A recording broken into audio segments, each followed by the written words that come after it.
Welcome everybody to Rob's MetalWorks. We are here at the home studio. Yes, it feels good to be back in front of the camera this summer 2021.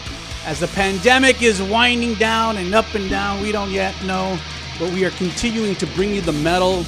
And tonight we are going way, way back into the anodes of SA metal with a band that really is hit legendary status. One of the bands that really started off our heavy metal scene here in the city. Brings me great pleasure to welcome vocalist Raul Garcia and the legend guitarist NACHO VARA of BYFIST. Gentlemen, welcome both of you to the studio. Great to have you here this evening. Thanks, Rob. Thank you. Great to be here. Yes, sir. God, so much to talk about. I'm kind of like, I don't know where to start. You know, I kind of don't want to go way, way back because there's so much to talk about with here in the present, and we're going to get to your latest record here in a bit. But the last time I saw you guys was in 2019, right? A couple years ago at the Return to the Metal Capital event. That's right. So that's kind of like a good place to start. I mean, it was kind of, obviously kind of before the pandemic had hit. Things were going great here in our metal scene, and to have an event like that at the UTSA Institute, for me and for I think everybody who contributed, was a cool thing. And I remember when Nacho, you and I first started talking about that, and we were thinking, oh man, it would be cool to have BYFIST, play with other members from that era. And we never, like Raul was saying, we never really got a chance to talk about it because everybody was so busy running around. But well, let's start there. A couple years ago, what were the thoughts? What were your thoughts about that day? Me? Okay, well, I thought. Anyway, I thought, man, this, like you were saying, there was no metal band has ever been performed there at the Institute of Texan Culture. So yeah, that'd be a great honor, to represent the whole city of San Antonio, the state of Texas, this, but it was because of you, man. I mean, we didn't know anybody how to do this or whatever, but, kind of like when you said, hey, you know what, I think it's a good idea. We can get, Don Van Stavern, Bobby Drazambig, Larry Varigan, James Rivera to go up there and jam one of their songs. And, I asked the guys from BYFIST and said, hey, man, y'all guys want to do this thing with Rob at the Institute? This is what we want to do. Let's learn a song from each one of these guys' bands, like Slayer. Y'all did a Juggernaut song, right? And Juggernaut. A Hellstar song. Was it pretty challenging to kind of learn those other band songs, or is that stuff? Nah, man. No, I mean, I'd never heard them before. They just we just stumbled across like, hey, that's a good song, Burning Star. Let's do that one. Yeah. We didn't even ask them. We just did it. Yeah, Burning Star, that's a classic Hellstar song. I mean, I was a fan from way before, but like he said, like Nacho said, it was an honor being there, around all these musicians, all these legends of San Antonio. And for me, being kind of the new guy in town, not really knowing the history, this really opened up my mind, and it was awesome. I mean, it was just, I was blown away. It was great. I think that's what. I think that's what I knew and what you knew already. The San Antonio scene already all knew about, the history of all these metal bands and all the other names that were implanted on the wall there. Yeah. And of course, Raul from LA.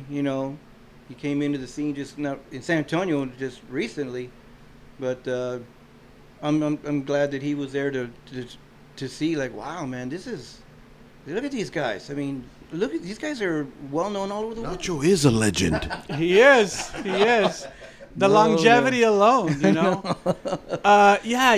and I think as we get older, all of us, we begin to kind of not only reflect and admire and respect a lot of what we did when you were younger, and kind of, I guess when you're too close to the painting, you don't really realize how great and magnificent it is for the fans.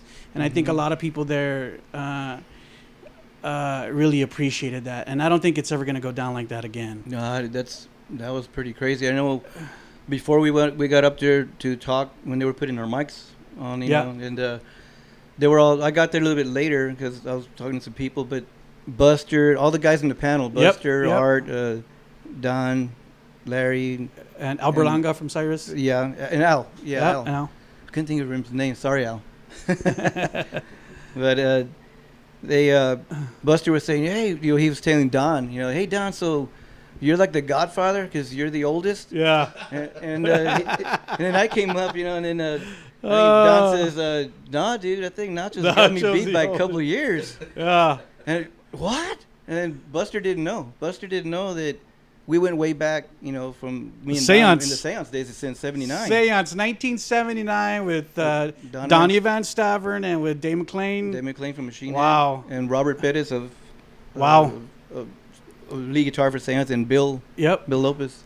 That's crazy, man. It's hard to believe, you know, Nacho, that, you know, you're still not only playing music, and I, you know, when I use the word legend, whenever I speak about you or post about you, I really mean it, because it's not just about that you are still playing music, but it's also the fact that, like you were telling me earlier tonight, that you still have a passion for it. Oh, yeah, you man. still love it. Yeah. It's still a lot of work. Yeah. And even though the work has changed, but that you couldn't do or want to do all of that stuff if you didn't have a passion for man. it. It's like, I got chills right now, man. Just think about some people that play in other bands, like after, like they saw us play, and when me and Bob were around, since we were older, you know, since Seance days, they come around and say, hey man, we never seen you guys at those, you know, at the Memorial High School, Edgewood High School, Kennedy High School.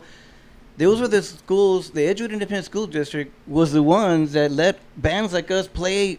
Like in the last period of class, 2:30 something like that. They would let the sixth period go out and pay to come see us play. Wow. And a lot of these kids, they're playing in all these bands now. And if I walk in, I mean, I'm getting chills just because I don't see myself this way at all. I'm not. There's no way. But Raul knows, y'all guys, I'm not that way. I don't have no ego. And I never want to have an ego. I just want to be cool with everybody, just laid back. But when they tell me, hey, man, when y'all got me going on guitar, I saw y'all, I want to do that. Yeah. And I thought, dude, we were just kids. We were just 17, 15, 7 years old. And he said, yeah, but we were like 10 and 12 or whatever, for junior highs or whatever. Sure. So that really, it's like man, you know, I'm glad that we keep doing it because these guys are still playing. Right. You know, and I say, wow, that's cool, man. It's so ironic that you say that, because I had a band here probably about a month ago, right, Thomas? This band called Life Eats Life, and all those dudes are from Memorial High School. All of them had gone to Memorial High School. Rock and Roll High, man. Wow. I mean, that's where Robert Perez went. Wow. He called it Rock and Roll High. Interesting. So let's also take this opportunity, Raul. I would like for you to share a little bit about your rich history as well. I mean, you were telling me, and I was telling you, like, man, I really enjoyed your performance. When was this? A couple of weeks ago, right? On the 3rd? July 3rd at Fitzgerald's. And, you know, I don't think, you know, with the rich history that BYFIST has, if they didn't have a good singer, then it would be for naught, because the vocals are such an important part of the band. And, you know, everyone that I've talked to or that asks me about BYFIST, I always say, yeah, man, they have a new singer. He's killer. And he's pulling it off, and that's all they needed just to continue to go forward. And sometimes it's a lot harder said than done to kind of find someone to kind of fill that slot so well. And it seems that you've done that. And, you know, and I was telling my friends earlier, I said, you know, I really don't know Raul on a personal level.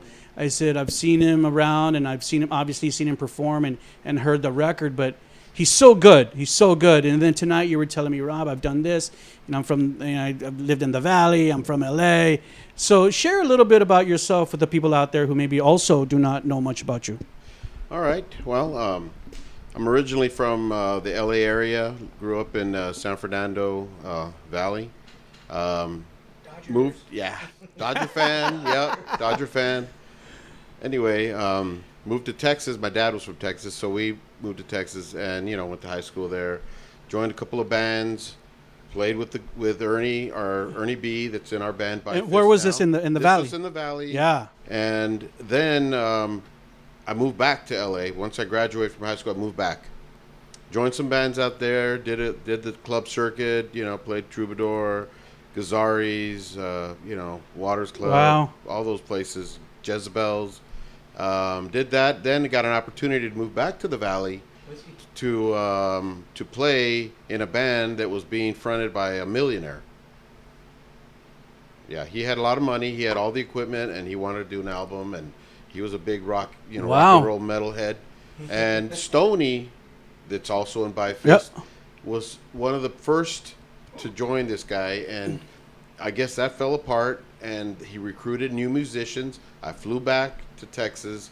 We actually rehearsed for several months, went into the studio, went to Hacienda Studios in Corpus, and recorded an album that never saw the light of day. Guess this guy went broke, whatever. We finally just parted ways, and then I joined another band called Sidewinder out of Brownsville, and we recorded an album and released that, and, we're doing our thing. We played up in Austin. We played, South by Southwest, back in 1990. As a matter of fact, that was my honeymoon. Wow. I'd just gotten married, and that following week, we spent it in Austin playing music. And then we came back and played over in here in San Antonio at the Sneakers. Anyway, wow, that's cool. So that's what I was doing before I came to San Antonio. Actually, I moved to San Antonio and didn't know anybody. And so I just kind of sat around and listened to music and, whatever, until I get a phone call from Ernie B, and I'm on vacation somewhere in Colorado. He says, "Hey, man, I'm joining this band. We need a vocalist. It's right up your alley. But you could do this. It's your style." So Ernie had told Nacho about you. Yeah. Yeah. Mm-hmm. Yeah. So I just came in, came back, Yeah. Yeah. So you came back and kind of auditioned and stuff? I auditioned, it was good. The guys were great. Nacho's a great guy. All the guys that we were with at the time were great. Yeah. And, I wanted to get back in it. I just didn't know anybody. Right. And I didn't know anybody here, especially in San Antonio. And well, not only that, a band that plays the style that you sing. Exactly. That too. I mean, you couldn't join a death metal band or a thrash band. No, you had to be like in a power metal band. Well, and just like Ernie B said, it fits. You fit Right, perfect here. right. Come on and see if you can do it. I go, all right, I'll do it. All right. Like, dude, I can do it. And I went in there. We, jammed a little bit, and Nacho called me back later and said, "Yeah, you want to join? You want to, you want to give it a Ándale. shot?" There's no audition. And that was Ándale, it. And you hit it. I think 3 weeks later, 2 weeks later, 3 weeks, we had a show, our first show. Wow. Yeah. Sorry. That's right. I was over at Zombies. There was George Las Cruces was there. And he says, "Hey, Nacho, I heard you got BYFIST back together." I said, "Well, dude, we just started. And we just got the singer just Sure. the other day."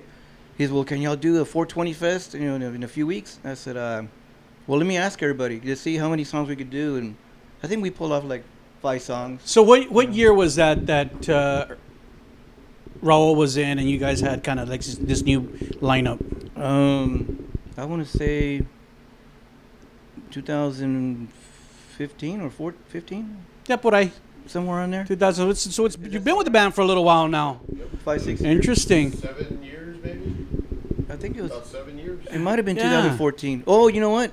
Yeah. It was before I got. I was there. I was just getting married in 2014, so it might have been 2013.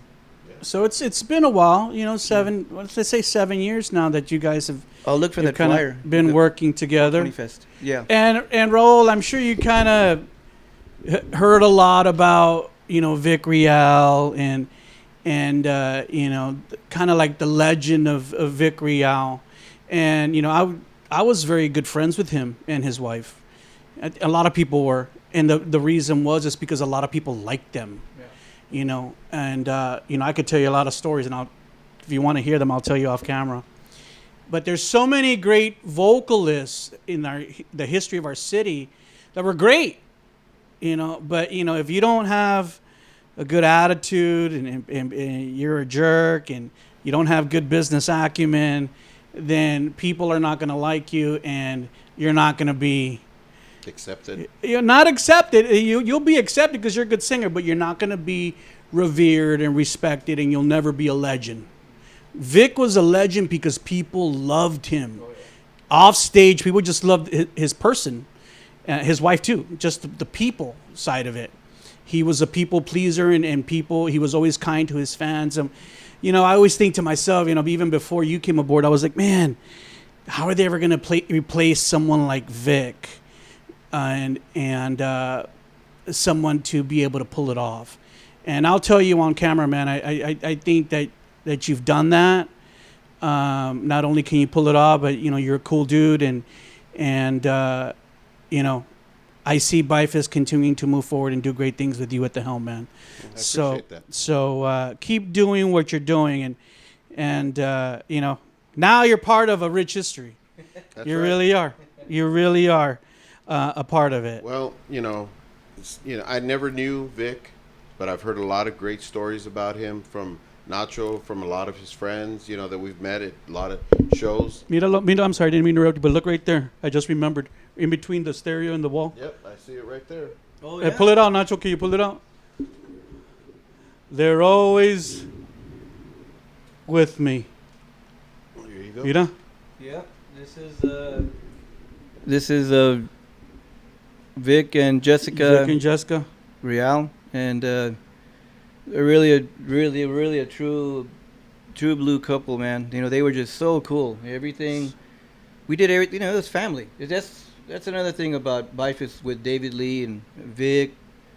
You know, when my brother was there with playing drums for us, it was a family. You know, we just did it as a family and had fun. And I noticed back there you got two bands that Vikk played with. You have T-shirts, Fiaro and BYFIST. Yeah. I forgot about Fiaro, but yeah. I was gonna say I don't think Raul knows about. That's why I pointed. He doesn't know John Fiaro. Sorry. I always tell people, Vikk and Jessica were beautiful people, very attractive people. Look. But they were just as attractive and beautiful inside as human beings. Right. And that's why people gravitated to them. Mm-hmm. So it's hard to believe that it's been 10 years. We talked about, I kind of went out at the show, July 3rd. I think it was a day after the 10-year anniversary of his passing. Yes, July 3rd. So it's beautiful that I think we still remember him, that we still recognize him. Right. All right, guys, let's continue. The pandemic rolled around. So how did you guys deal with 2020? Man. Did the band do anything? Were you gonna when they said everybody stay home and, you know, don't go anywhere, and we really didn't do anything. We didn't see nobody until our album came out and they shipped it to us. We went to Raul's house to open us the first time. No, a week before that we went to go have a little breakfast in Austin on his invite. But that's the first time. It was just really very rare, and we didn't rehearse. Yeah, we saw each other. The last time we saw each other was we opened up for Stryper in February of 2020. Oh, right before. And that was like the last big show, and that was it. We didn't rehearse anything till September. Wow. For this show coming up, it was the show for August. I think we've only July, so we started rehearsing back in May probably. So was the July 3rd the first show you guys had played in a while? Yeah. Was that the first show? Yeah. Really? That's why it was supposed to be that show August 21st. We'll talk about that in a little bit, but Sharon called. She says, "Hey, do you want?" Yep. And we would talk about Sharon from Fitzgerald's. Yeah. She said, we really need to do a show for a CD release. I don't want to go out there without playing a show before a CD release. Sure. So she called and man, let's do it. It just worked out for July 3rd. I don't care if it's July 4th. That many people might not go, but let's just have it. Let's do it. I mean, let's just do it, and at least we'll get the cobwebs out before we go to the big show festival in Dallas. You know. Yeah, like I mentioned earlier, it was cool to be out there. And thank you guys for allowing me to introduce you. But it was so cool to see like all the metalheads out there. It was a packed house. People are out there supporting, and I think it's an exciting time in our scene because after the pandemic, after being recluse for so long, people are just dying to get out and have a good time. We're dying. We were just dying to get out and play too. I mean, think about it. Yeah. We just got this brand new album. We can't do any shows. Right. And, we're just like, oh, my God, we got to get out there. And, we're so glad that we got the opportunity to do that already. That was hard, dude. I mean, like Raul says, we're just waiting like we can't do anything. I mean, it's out, but we can't play. I mean, internet, all these great reviews. I mean, all over the place. Great stuff. A lot of people are saying, man, this is the top 10 album for sure this year. A lot of them. A lot of these people that do these ratings and stuff. I don't know who they all are, but thank you. So let's go ahead and jump into the new record. And for all of you people out there, we have been alluding to the band's latest record. Came out September 20th of 20. It's called In the End. In the End. Go ahead and take a look at the artwork, everybody, and be sure to look for it once you finish watching this interview. So let's go ahead and talk about In the End. Guys, I love this record. For so many reasons. Let's first talk about the tracks. Lots of killer tracks on there. Are these tracks songs that the band had kind of had in its archive, or are these kind of just reworked, or some of these kind of new tracks? How did you guys approach putting together In the End? Well, actually, these songs, I'd say half and half of these songs. Some of these, when Dave and I were playing with David Wayne in his band Reverend, we were on tour way back, and we started as soon as we got into his band. He called us up and said, "You want to join Reverend?" Like, hell yeah, man! So we started writing right away, and I told Dave, dude, we're gonna have to write heavier shit because he's got a raspy voice, and we gotta do heavier stuff. Right. So right away, we came up with at least 3-4 songs, right away. And you and Davey Lee. David Lee, yeah. And guys, I just want to kind of chime in because I think sometimes we talk about all these people, and people all over the world who will watch this interview may not understand or know who these people are. But Davey Lee was also the other original guitarist in BYFIST, and Davey and Nacho were the guitar duo for BYFIST for the history of the band. Right. And Davey passed away in 2010. Yeah, October 2010. 1st, yeah, and I remember I was very good friends with Davey, and I was going to tell you this off camera, but I remember I spoke with Davey like 2 days before he passed away, and the only reason I remember is because I was out of town on business. I was in Oklahoma, some little crappy town in Oklahoma, and I had driven to Oklahoma City, and I was on my way back, and he called me. And I don't remember what we talked about. I don't remember why he called me. It was probably something to do with the show or something. Of course, yeah. But we spoke, and then I remember I was so shocked when I had heard that he had passed away a couple days later. So, Davey Lee, also a legend. Oh, yeah. But too bad, he's no longer with us. So continue, Nacho. I'm sorry. No, it's cool. Yeah. So, David and I already wrote some of these songs for Reverend, for when we joined David Wayne's band Reverend. So that's where half of these songs, I'd say, because we got 8. I think there's 8 songs. I believe there's 4. Let me see, Universal Metal, In the End, With This Needle I Thee Wed, which actually David Wayne actually called us. He called Dave Lee's house, and I was there. We were rehearsing, and he says, "Hey man, I have the chorus for With This Needle," man. He sang it to us. And I said, okay, we're going to have to make sure we use that. So I want to, and I don't know, I'm kind of like stumbling and here and there, but it's just, it's real hard, man. It's to think about Dave Lee, Vikk, and Jessica, just like at the shows, I'll cry and these guys will hug me because it's really, it's really emotional, it gets to me because I miss my friends, like I said, on stage, you know, all the time. But I lost my. Oh, okay, the songs. I remember. Correct me if I'm wrong, Notch. When Reverend played San Antonio, did y'all played that song with this Needle ID Wed? No. No? No. We hadn't done that yet. Okay. No, we mostly did. Maybe Scattered Wits. We did Scattered Wits. Yeah, and we did. That song is a reverend song to honor David Wayne. But were those songs ever recorded for Reverend? That one was. That one Scattered Wits. They already have that on an album. I think it's the World Won't Miss You album. Their first 1989 full-length album from Charisma Records. Mm-hmm. But when we went on tour with them, well, we played a lot of Reverend songs from the 2 albums they made, plus Metal Church songs, because everybody. Sure. Wayne, you have to fucking play Metal Church songs. The first time we played with them. Yeah. There's a lot of Metal Church songs. You have to. You know, so that's what it was. We didn't put any of our material in there at all.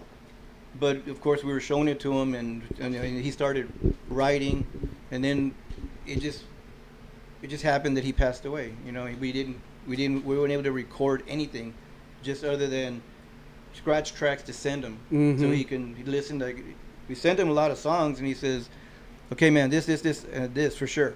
You know, those 4 songs, but that's all we had done. You know, but the rest of them were written already as BYFIST songs. And what about the other 4 tracks? They were BYFIST songs. Those are already. BYFIST songs. Yeah, and some of them already had lyrics, and some of them, like In the End and Ship of Illusion, I was working on it still. Unconscious Suicide, I rewrote them, and because these songs were written pretty far back, you know. Sure. And Raul had put some lyrics on at the beginning of Ship of Illusion, which just fit right in. You know? Right. Like, man, it's gonna fit great because that kind of tells the song, the story. But that's what it was. It was really a combination of Reverend songs that were supposed to be with David Wayne and songs that we already had for BYFIST. Yeah. You know. I love this record for so many reasons. The songs are great. You know, like I could listen to Universal Metal over and over. Oh, yeah. I love that song. And you know, they're so climatic and kind of this mid-tempo, and I love that constant riff that you hear throughout the song. You kind of never get lost until the very end. But also sounds great on the stereo. We were just listening to it right now. Yeah. So where did you guys record it and stuff like that? Well, actually, we recorded it at the rehearsal studio that we have in San Antonio, and we did at what was it? The recording Lab? Music Lab in Austin, and then also the drummer. He's got a studio in his house too, and then Ernie, he would bring his I mean, his equipment, his recording equipment, and mobile system. It was mobile, and he brought it in, and that's how we recorded. You Wow. know? And then he just put it all together. yeah, and we've got all the gang vocals, and we put everything together, of course, and then he would send it to Raul, and then we'd go in Raul's little Beamer and sit there and listen to it like at his work and in the parking garage late at night. And then we'd just be listening, just taking. Raul notes has down. a badass truck and a Beamer? Yeah. The hell? It's an old Beamer. It's 2000. But Sure. I mean, it's because the newer vehicles don't have CDs. Yeah, true. I was about to say that. That's right. I was about to say That's that. why. So that one has CDs. Let's put it in. Put it in there. So we would take a lot of notes down and send it in and call. Or we listen and we'd call Ernie. Hey, this part here there's not enough. There's Sure. too much double bass, or it's too loud, or this. So and he that. kind of mixed it? Ernie kind of mixed Yeah, it? well, he engineered it. He mixed it. He would mail me the CDs, Oh, wow. and then we would go get together and listen to it. And we'd say, Oh. "Oh, send me another one. We need." Why do didn't this you want to it." send? You didn't want to send you the audio files, or Well, he didn't have. We told him, hey, the easiest way is just to go to your house. Yeah, go yeah. to your house and just do it. But he says, no, it's too much stuff. We can't all fit. It's just him. yeah. 'Cause he's got so much Oh, my equipment God. in there. He can't. He's only himself can barely fit. Wow. So he says, there's no way. He says, this is the only way we're gonna do it. Yeah. So that's why. It worked out. But it came out good. Hey, it's whatever way Hung out a works. lot. Yeah. That's great. Yeah, great record. I was actually kind of taken aback too by how great it sounded. I had, you know, a lot of the old BYFIST recordings. I had always kind of felt always kind of missing some of that cutting edge production, and I think you guys really accomplished that with this release. I have to talk about the artwork too. Whoa. God, I love the artwork too. I mean, I always tell bands, you know, you have to have a good name, and you have to have good artwork. Mm-hmm. You know, it's like, you know, presentation is a big part of the sales. So if you like the name and you like the artwork, it looks cool, you're going to want to buy the record or listen to the record. And some people get that and some people don't. I mean, the artwork is so cool. That's exactly what I would say, and Raul too, because, I mean, I know that when we were kids or whatever, you know, that back in high school, you know, when we started playing music, you know, I'd see the Budgie albums. I said, man, this is a cool album. By looking at the covers, I want this. Yeah. I don't care what it sounds like. Look at the eagle guy. Yeah, look at that. It looks cool, man. These Planet of the Apes guys carrying guns. And wow, that looks cool. Bandolier, you know. Or you know, the other albums from Budgie, they always had some nice artwork on there. Yeah. You know? And so actually Raul's the one that says, hey, man, there's an artist that does work for Pure Steel. I got a hold of him. And he's seeing if he can, you know, because usually they just work through Pure Steel, but we went kind of around them a little bit. But we didn't want to cut no, you know. No. We just, what we did is that I messaged him. I said, hey, I know you work with Pure Steel, and we were signed by them, and we just finished an album. It's them. It's there already. We're going to need artwork. So I'm just trying to get ahead of the game here. Sure. Show us something that you got. And so I gave him a little description of what I thought the name of the album was going to be. Oh. Yeah. What, Rain in Hell? Oh, no, I'm sorry. Burn in Hell? No. Different name. Okay. The name of the album was originally it was always going to be called In the End. Yes. Always. Okay. But then we started, you know, I just started the way I felt is, you know what? It's like a new beginning. We wanted something with a new beginning. So it was, you know, let's call it Exordium, like a beginning, you know. So Sure. That's what it was going to be called, Exordium. So the guy started working on artwork for Exordium. But you know what? It's my fault that the record is the way it is, because I told him, to me, Exordium, something new. To me, you know, being in a metal band, it's going to be something evil that's rising, something new that's, you know, coming from the ashes or, you know, whatever. And so that's what he came up with. Then we gave it to Nacho, and then what did you say, Nacho? At first, I said, "No, man, that doesn't fit Exordium to me. It's like hell or fallen angels here." Yeah. But then we thought about it. I said, "You know what? That song fits In the End." Yeah. Because these angels are falling down. Like, this is the end here. Like that. I think that's it. That's it right there. So we went back to In the End, and with that, we asked to buy that. It was half and half with the record label. Yeah, yeah. So because the contract says that if whatever artwork we buy, we split it half, so that way y'all can do T-shirts, we can do T-shirts without accounting. Sure. We don't have to be going to Germany. Sure. Hey, so we can do. That's why we did that. It worked out. He sent it to Pure Steel. They loved it. They loved it. So and then I actually like the title In the End better than Exordium. Yeah, it just. Yeah, that was already the original way. That's so too hard to say. Yeah. Anyway, so then we say, well, do you have any other artwork? So we got into a little site where he has all his artwork. Sure. So me and my wife Bonnie, we spent hours looking at all these artwork he has, and then we picked. Okay, look, let's like them first. Okay, we picked about 50 of them. And then now which one's going to be? Because we wanted to put the artwork behind the lyrics on top. Like Sure. That way, to me, somebody can stream and you can hear the music, but you know what? You're not going to see that artwork. You're not going to see what this album's about, all the pictures, the thank yous, and all that. And you have to buy it. Right. So that's why we really wanted to have all that stuff. So we bought 8 more pieces of art from him for each song. Wow. So that's 9 pieces of artwork that we bought from him, and then he made a good deal. Sure. With Pure Steel. So hey, man, I told him this is what I want. You know, this is what I want. Dave and I have talked about this before he passed away. This is what we want to do. You know, it's always been like that because, I don't know, it's people, you know, I'm a total metalhead, but I like Elton John. I like his lyrics, Bernie Taupin. And that his albums, when you open them up, all these pictures on the Goodbye Yellow Brick Road, that's what I wanted. Something like that. You know, with the picture that depicts the words. Sure. And that's exactly what we did. And people want to do, when they look at the album, they want to look at it. They're going to read through it over and over again. They've got these pictures. Oh, I didn't notice that before. And, you know, it's just art. It's art. Yeah. That's how and then weren't you telling me that you printed some vinyl? Yeah.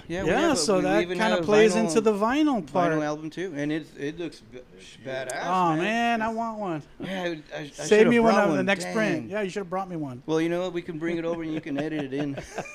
I'll fix it. Where's the CD? You can take the picture of the CD. It's somewhere. I don't know. Let's talk about. You guys kind of alluded to the fact that you guys got a deal with Pure Steel Records. Yes. How did that kind of transpire?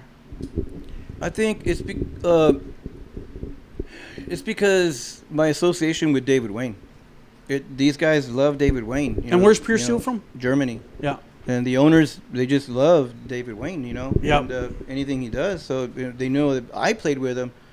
Hey, and you're man, legit. They said, hey, man, you know, like, I don't remember exact words, you know, but I mean, it's like something like, I don't care what band you're in, we're going to sign you. I think you told me that a long time ago. You told me that. Yeah. So we don't care what band you're in, we're going to. You played with David Wayne. You're good enough for us. Yeah. So that's how we kind of got there. But also Stoney, our bass player, Stoney Grantham, plays with a band called Shadowkeep. They're on Pure Steel. So that's more.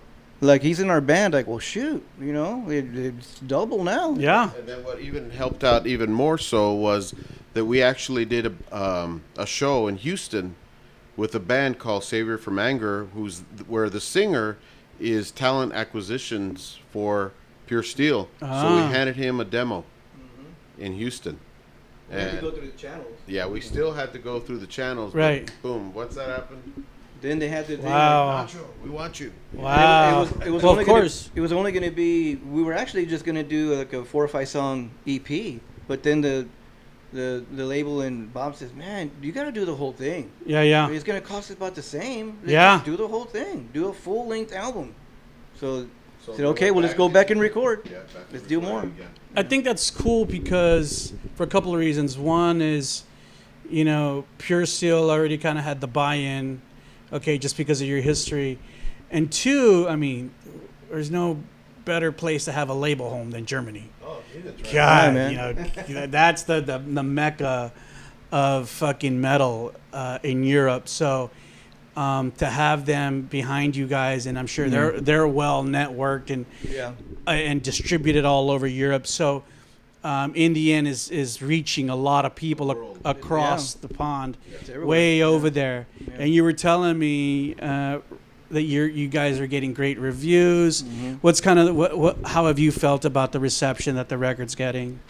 Just about, I mean, every single person that's already reviewed it, and Pure Steel will send it to us, whether it be in Polish, Russian, German, Greek, Italian, Japanese, Chinese. That's cool. Whatever it is, and we don't know. He's like, well, shoot, to translate, you know, then it tells it what. Translate. What are they saying? What it's saying. It sounds like, you know, some of the words that translate, though, they're funny because, you know, these guys, blah, blah, blah, sound like it's like very hard. What is one of the words? Hard plastic, or, you know, or just some weird. Some weird translations. Do they ever say like Mexican American? No. They say Texan. Yeah, they say the Texans, the band from Texas. they don't say Americans. Chicanos, the Chicanos from San Antonio. They don't say that. No. It's mostly the band from Texas. Sure. Texas metal band. Texas metal. Hailing from San Antonio, Austin. And I'm sure a lot of people, even before Pure Steel, knew about BYFIST. Oh yeah. And were familiar with the name. I mean, you know, God, you know, that's a name that's a great name that it's not hard to recall. Yeah. And with your longevity, how could you not? So that's great, man. I'm so happy that things seem to be moving forward on many fronts off the back of this record. Now that you've played your first show, what is the plan for the rest of this summer and the fall? And I know it's getting a little iffy now because we keep hearing about possibly, COVID coming back, and it's, I remember when I first started hearing the news about it, I was like, oh no, I thought we were done with that. I thought we were, and it kind of doesn't seem to want to go away. And if it does come back and they start putting up all these restrictions again, I was talking with another musician here in the scene, and he was like, Rob, we had booked a tour in the East Coast, but now, we don't know if these clubs are going to start closing again, and so we might have to cancel again. Yeah. And I'm like, man, that's fucking horrible. Mm-hmm. So if let's say that doesn't happen, let's say we had never heard about the Delta variant, was the plan to do more shows, or what did you want to do to continue to support this record? Because obviously it's, even though the record's been out several months, it's like now is the beginning of supporting this record and legitimately. Yeah, I think that really we wanted to get out and support that record, or the record here locally, or in Texas. We have a show coming up, as a matter of fact, in August 21st at the Haltham Theater in Fort Worth. Yeah, that's our next show, and hopefully everything turns out good. But after that, I think we were really thinking that maybe early next year or next summer we'd try to get on some kind of a European tour, club tour, or festival tour, and also, if this thing does go back to where we were with the pandemic, I think that we're probably going to just start writing our next album. Okay. Yeah, we've already started. Well, like since these 8 songs were recorded, originally recorded 12 songs, so there's an extra 5 songs already. Wow, cool. So we already have 5 right there. Done. So I've got plenty more songs that Dave and I wrote, and Vikk, to go on this next album, and then hopefully maybe Stoney, Stoney has some ideas, Raul has some ideas, so we can maybe get a couple more in there, because I don't want to do everything. I mean, sure, I can, but I mean, they always say, "Oh, your band do this." No, but share. You want to get everybody involved. I think that would make it a richer product for everybody, and then kind of relieve the pressure on you, Nacho. Yeah, bro. I don't mind. Delegate that shit. Stoney calls me the riff master. Every time we go we go rehearse. I say, just play a drum. He needs drums, man. I'll start writing songs to Stoney. Man, what's up? Yeah. But I mean, Raul's got about, I don't know how many riffs of mine. Hey, record this one, Raul. This one, Raul. Record it, right? Yep. Yeah. We got a lot of good titles that he's come up with some great lyrics for this next one, man. Great. I'd love to. I think that would make it a lot more interesting too, to know. I think fans, know that. Yeah. Now everybody's contributing and writing and kind of new stuff and stuff like that. Yeah, because that first one had to be, like I put on the album, the back.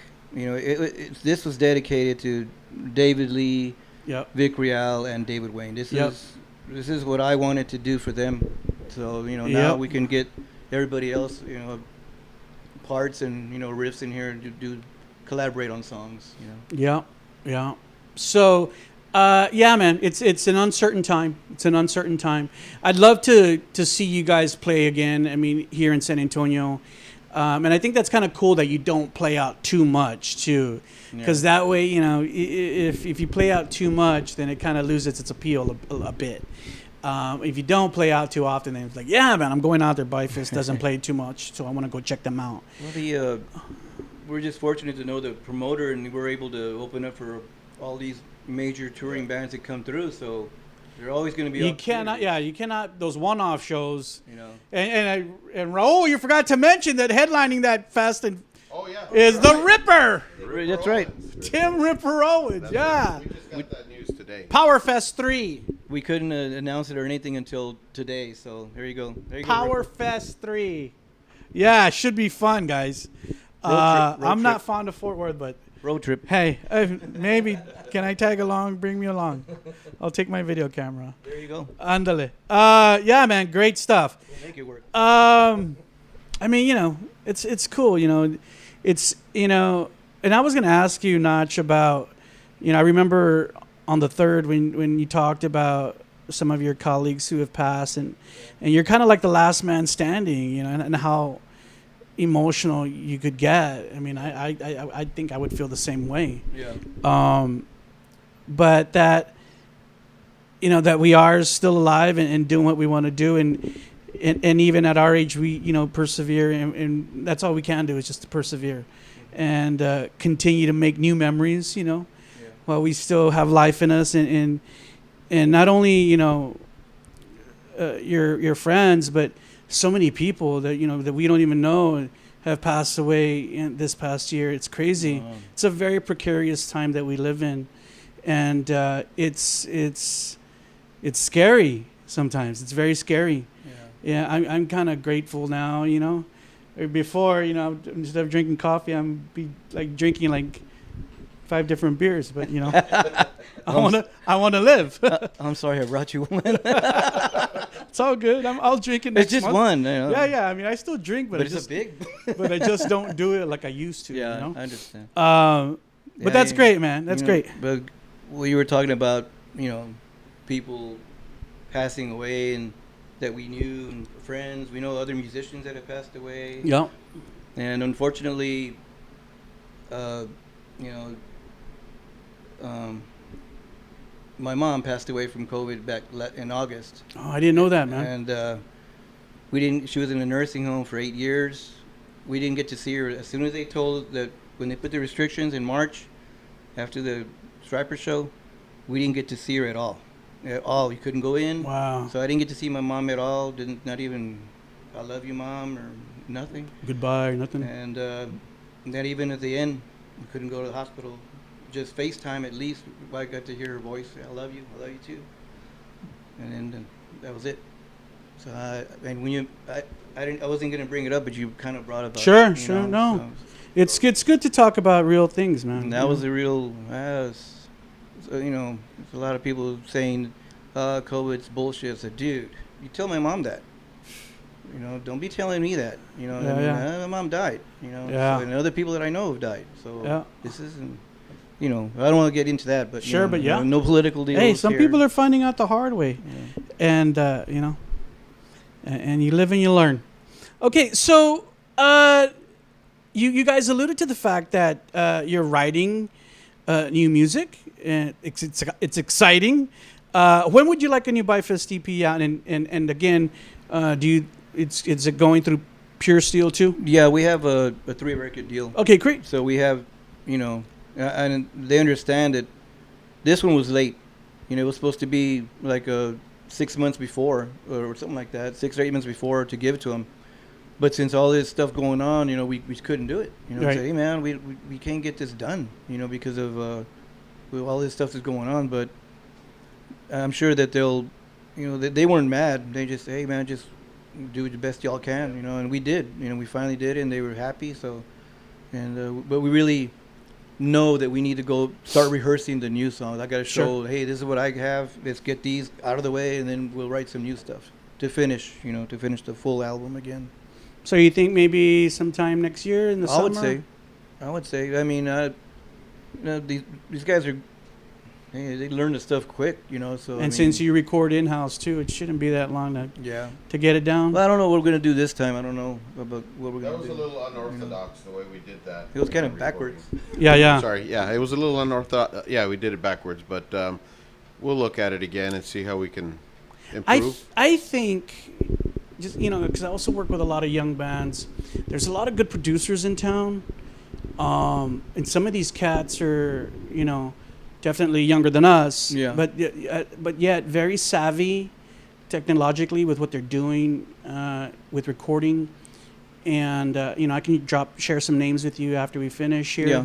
Mm-hmm. But I think, you know, having a recording engineer, and sometimes these guys are also producers too, because they're good guitar players, they're musicians as well.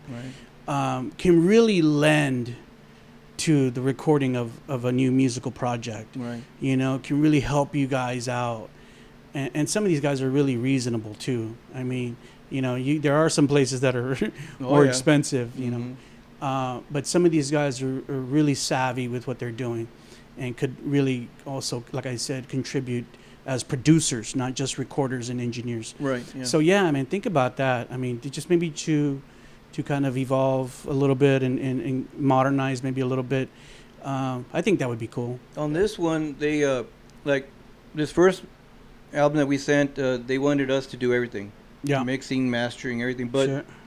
the next two, they said just record it and they'll do everything else. Oh, okay, great. So They're producers. And they're Great. going to do, all we had to do is record the stuff, send it to them, and then they'll send it Make back. sure they don't fucking change No, anything. but they're going to send it back like Vic, Oh, okay. you can see with Shadowkeep, that's what they did. Yeah, yeah. And so Stoney was there listening, like, no, do this, do this. Yeah, do this, turn do the this. bass up. Exactly. So we're gonna have that opportunity. Also. yeah. But That's at least great, we yeah. don't have to do Hey. all that. So Hey, if they want to do that, that's great. yeah, man. save us. Save money and save time and That's responsibility. right. That's right. All right, guys. As we get near the end of this interview, Nacho, I just have a couple of questions for you. We kind of talked about, as we started this evening, talking about, like, you know, the return to the Metal Capital event and kind of the celebration of the heyday of, you know, 80s metal in San Antonio. And I have to ask you, and I'll make this question as simple as I can. When you think back, you know, and I have to ask you just because of your long history, when you think back to the early days at the beginning of your musical career with Seance and BYFIST in '87, what are your fondest memories of that time? What do you like to remember the most of that time? I think you know, it's totally different from today, that's for sure. But what I liked about it was with starting playing music with Bob with Seance and Don Van Stavern and my Dave McClain and Bill Lopez, we rehearsed every day. Every day we rehearsed after school. Every day. 7 days a week. It was no once a week like now or once every 2 weeks, because everyone's got work, family, and things. Sure. That's my cherished memories of.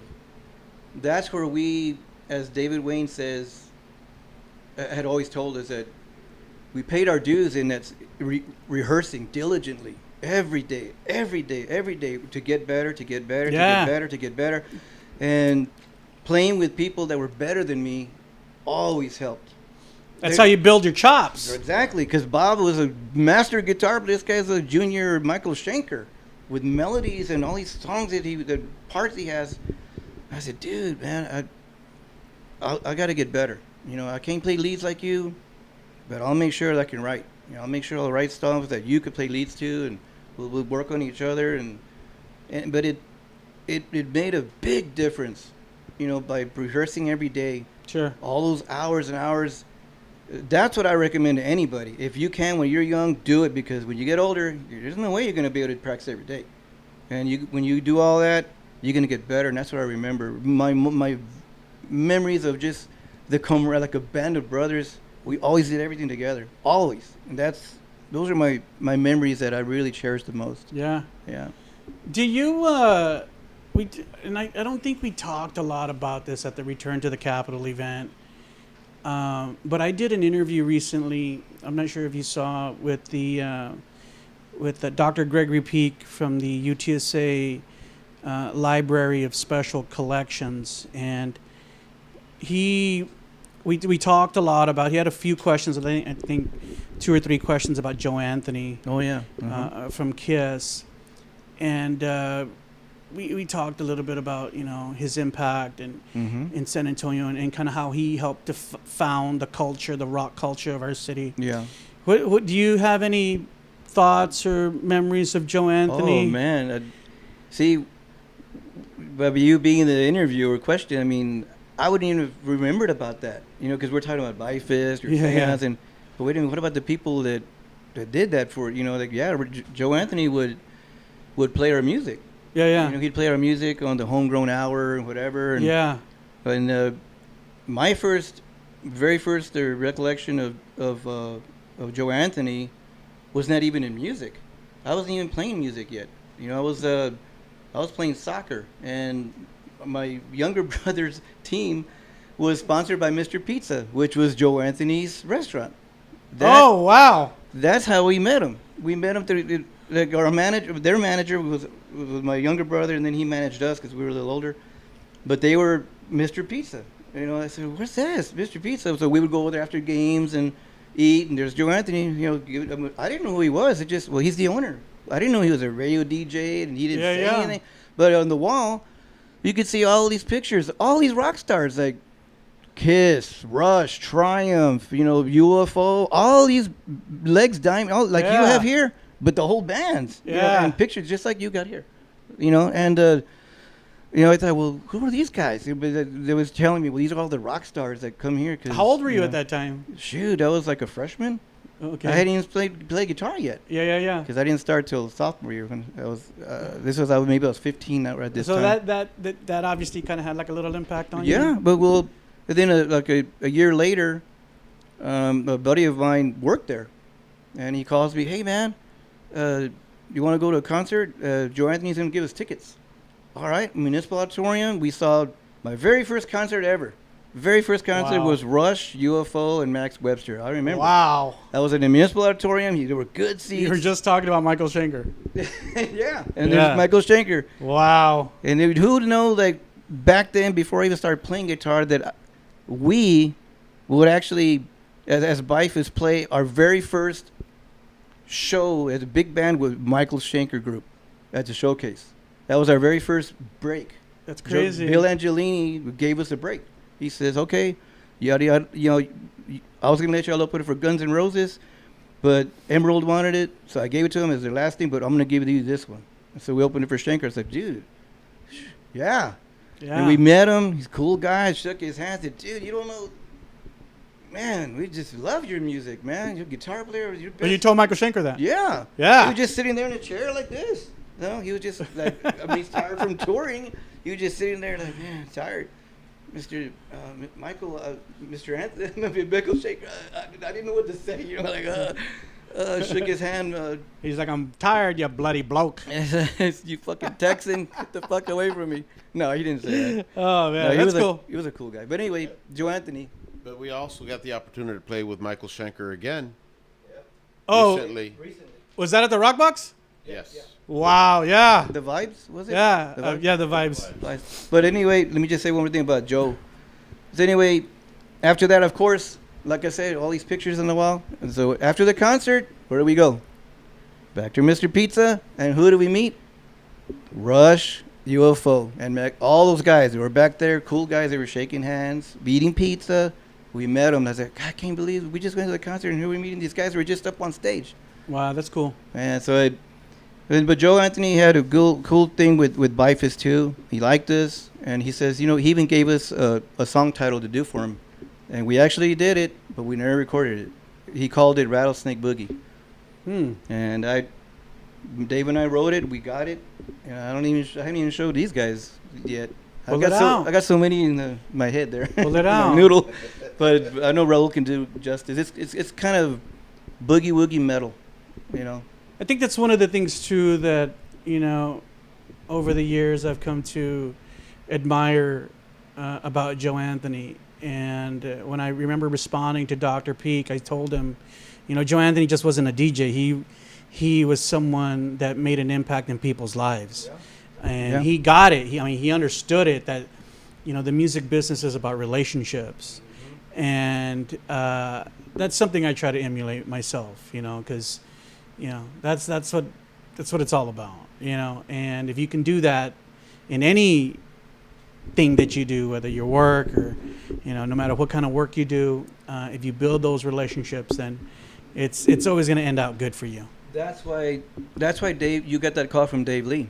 He was good at that. He would call people after a show, "Hey man, thanks for coming," or "Did you like the show?" He'd ask questions. He was a people person big time. You remember? He would always funny as hell too. Well, that's what Raul. He's more of the people person. I go ahead, go talk to these guys. You know, I always say that the only thing that we have the only thing that we have as a person is our reputation. That's if you have a good reputation, like you said, in anything you do, you know, it's if it's a good reputation, you're going to go places. Mm-hmm. I mean, that's in my business, you know, in our business, even in, you know, in every business, you have to sell yourself and you have to prove yourself, and you build this reputation with your fans, your family, your friends, and that's all you have to lose. So be good to people. Yeah. Go ahead and keep that mic roll, because as we end out, I just would like each of you just to share any last words that you'd like to mention about the record or about anything that I might have missed. Any final words to fans or anybody out there who'll watch this interview? Yep. You know, thank you everyone for coming out to our shows in the last several years and many years before that. I'm very happy and proud to be part of this legacy that BYFIST has created, and to all the past members, you know, thank them for the legacy that they've left behind, that we're carrying on. This torch that we've been handed, we're trying to do the best we can. We want to make everyone proud, and we're having fun doing it. We love it. Love this new album. Go out and buy it. In the end, but from BYFIST, I mean, I'm very proud of it. And I feel like, you know, yes, Nacho wrote a lot, you know, wrote every song, but when I get to go in there, Nacho says, here, do your stuff to it and sing your melodies. And add your flavor to it. Yeah, that's, I feel very close to it, and I feel like it's part of me also. Sure. So that's what I got to say, but thank you again. Yeah, like we're joking around a lot of times with Raul. You know, there was a lot of times that my lyrics were too long, and you know, we got to shorten it up, man. I can't sing all the words. I said, well, man, I'm sorry. I just the way I wrote it, and because in that sense, Vikk and Raul are different in that way. Because Vikk would love to say words real fast and long sentences. You know, Raul's more they just laid back on the words, but it worked out. Right. You know, it doesn't matter what the word. If it could be a long sentence, take some words that means the same. You know, it might have more impact. It's less concise. You know, less is more. Sure. You know, except for like Mouncy. No, how can less be more? More is more. Like amplifiers, Marshalls, more is more. You know? Yeah. How can less be more? But yeah, just I really appreciate everybody that I've ever played with, and everybody who I learned from, and it's all the relations I built up through all these years. Like Raul was saying, I try to be, you know, cool with everybody, and you know, it's just you have to, you know, you can never say you're the best or you're better than this, because there's always somebody better. You know, regardless, there's always better musicians, always better bands, or I mean, people, guitar players, singers, but as a whole collective band, we really, you know, I feel we can really, you know, go toe to toe with a lot of bands, you know, but not to say we're better, but hey, we'll try to keep up, you know, to keep San Antonio metal alive, you know, just and I just love you, Dave Lee. You know, sorry you know you're not here anymore, and Vikk, Jessica, Dave Wayne, and all those others that passed away, and we just continue for y'all guys, you know, and love you all, and thank you to all the fans that come out, all the new fans. I really appreciate all your kind words, you know, saying that, hey, I've heard it plenty of times, you know, that these guys are doing Dave and Vikk justice. And it really makes me proud that these guys are really trying their hardest to make that, you know, impact there. Sure. You know. And to say, with that said, we'd like to thank our bandmates also. Yeah, it's Donnie Grantham, bass guitar. What should I say? Scott McFuck. Can we cuss on this program? Sure you can. Scott motherfucking Palmer, our drummer. The drum. Okay.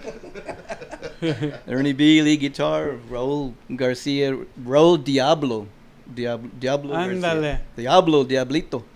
And I'm just Nacho Vara. Gentlemen, thank you so much. Thank you Thanks, so Rob. much Thanks, man. for coming this evening to share your thoughts and your words regarding your music and the band and San Antonio. It's been my pleasure to have you here.